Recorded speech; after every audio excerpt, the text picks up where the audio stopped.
और दोस्तों एस्कान क्लासेज में एक बार फिर आप सभी का स्वागत है। जैसा कि हम इस सीरीज़ के माध्यम से हिंदी पढ़ रहे थे और हिंदी का चैप्टर 2 है और दूसरे चैप्टर में जो है पार्ट 5। तो पार्ट 5 में आज हम लोग क्वेश्चन नंबर 41 से 50 तक देखेंगे। देखिए आज का पहला क्वेश्चन नंबर 41। इसमें भी आपको क्या करना है कि शुद्ध छाटना है, वर्तनी का चैप्टर चल रहा है। तो वाल्मीकि कैसे लिखा जाता है, तो यहाँ पे देखिए वाल्मीकि जो है सी वाला सही है, क्योंकि वाल्मीकि में दोनों ही क्या होते हैं, बड़ी ई की मात्रा दोनों में होती है। ठीक है, और वह पेट फटा नहीं होता है, इसलिए वाल्मीकि होता है। ठीक है, अब देखिए वाल्मीकि क्या है, तो ये देखिए वाल्मीकि प्राचीन भारतीय भगवान हैं। ठीक है, ये आदि कवि के रूप में प्रसिद्ध हैं।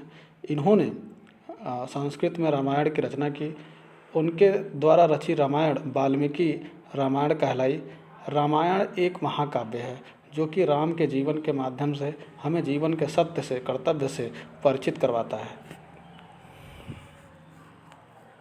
क्वेश्चन 41 के बाद 42, इसमें देखिए अक्षर कैसे लिखा जाता है शुद्ध।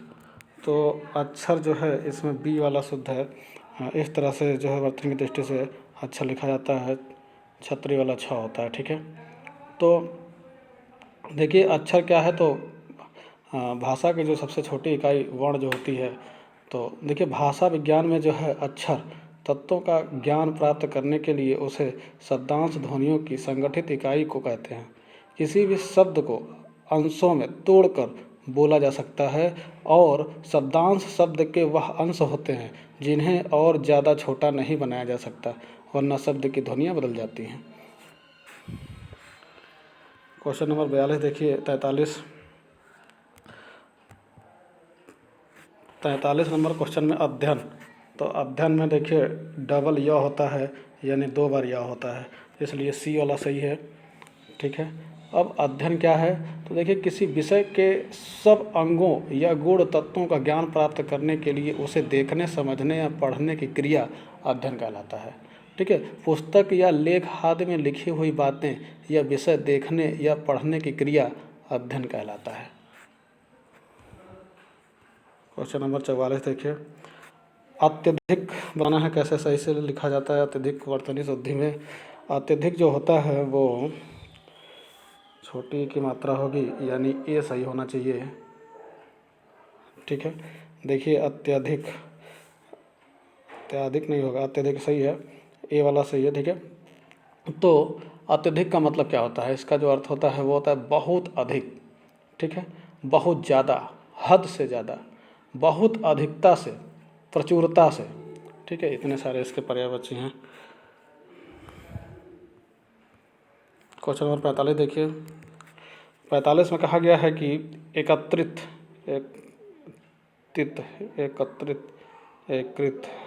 इसमें तो भी जो है पहला वाला ही सही होगा, क्योंकि पहला वाले में तो बड़ा ए लिखा हुआ है, छोटा ए होता है ना।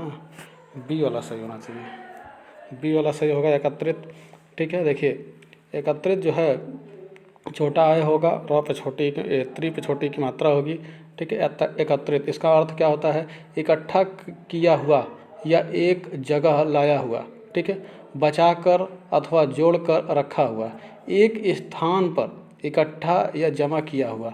ठीक है, एकत्रित कहलाता है। क्वेश्चन नंबर 46 संवत में जो है बिंदी नहीं होती है, आधा मौ लिखा जाता है।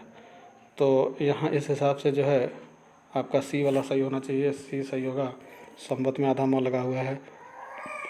समय गणना या भारतीय मापदंड। ठीक है, भारतीय समाज में अनेक प्रचलित संवत हैं, मुख्य रूप से 2 संवत चल रहे हैं। प्रथम विक्रम संवत तथा दूसरा जो है शक संवत। 47 देखिए अनुच्छेद कैसे लिखा जाता है। तो अनुच्छेद में आधा चौ होता है और आधा चौ सी वाले में है, तो अनुच्छेद इस तरह से होगा।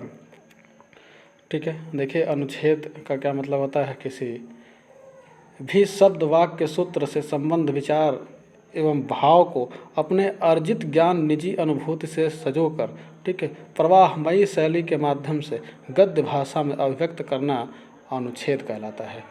ठीक है, आप देखे होंगे हमारे संविधान में अनुच्छेद करके जो है बांटा गया है, मतलब चैप्टर के हिसाब से। क्वेश्चन नंबर 48 में पूंजीवाद बताना है। तो पूंजीवाद में बड़ा ऊ की मात्रा होती है और बड़ी ई की मात्रा होती है। बड़ा ऊ बड़ी ई के हिसाब से बी वाला आपका सही है। ठीक है, तो देखिए पूंजीवाद होता क्या है। तो एक ऐसी आर्थिक व्यवस्था जिसमें निजी उद्योगों को बढ़ावा दिया जाता है, एक ऐसी आर्थिक सामाजिक व्यवस्था जिसमें उद्योग व्यवस्था का नियंत्रण राज्य के हाथों में ना होकर किसी निजी क्षेत्रों के हाथों में होता है, जिसका मुख्य उद्देश्य मुनाफा कमाना होता है। ठीक है, अमेरिका में पूंजीवादी व्यवस्था है, तो अपने यहाँ ऐसा नहीं है, अपने यहाँ मिश्रित अर्थव्यवस्था है। तो क्वेश्चन 48 के बाद 49 अंतर्निहित। अंतर्निहित तो आप पहले का पढ़ चुके हैं। अंतर्निहित में जो है क्या होता है, देखिए इसमें अंतर्निहित में सही जो होगा वो सी वाला सही होगा, क्योंकि इसमें छोटी ई की मात्रा होगी न के ऊपर, उसके ऊपर र लगा होगा और ह में बड़ी की मात्रा होनी चाहिए। तो अंतर्निहित जो है सी वाला सही होगा।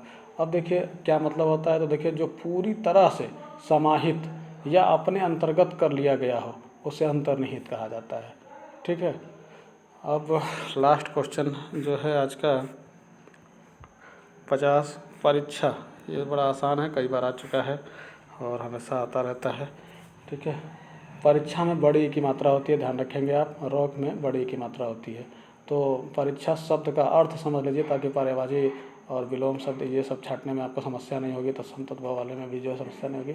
इसीलिए शब्दों को तोड़ कर पढ़िए, उनका अर्थ को समझते चलिए। ठीक है, धीरे धीरे ही घड़ा भरेगा। ठीक है, ज्ञान का घड़ा जो है वो धीरे धीरे पड़ेगा, एक एक शब्दों को समझते चाहिए। देखिए योग्यता, विशेषता, सामर्थ्य, गुण आदि को जानने के लिए अच्छी तरह से देखने या परखने की क्रिया या भाव क्या कहलाती है, परीक्षा कहलाती है। वह प्रक्रिया जिससे प्राचीन न्यायालय किसी अभिव्यक्ति अथवा साक्षी के सच्चे या झूठे होने का पता लगाते हैं, उसे भी परीक्षा कह सकते हैं आप।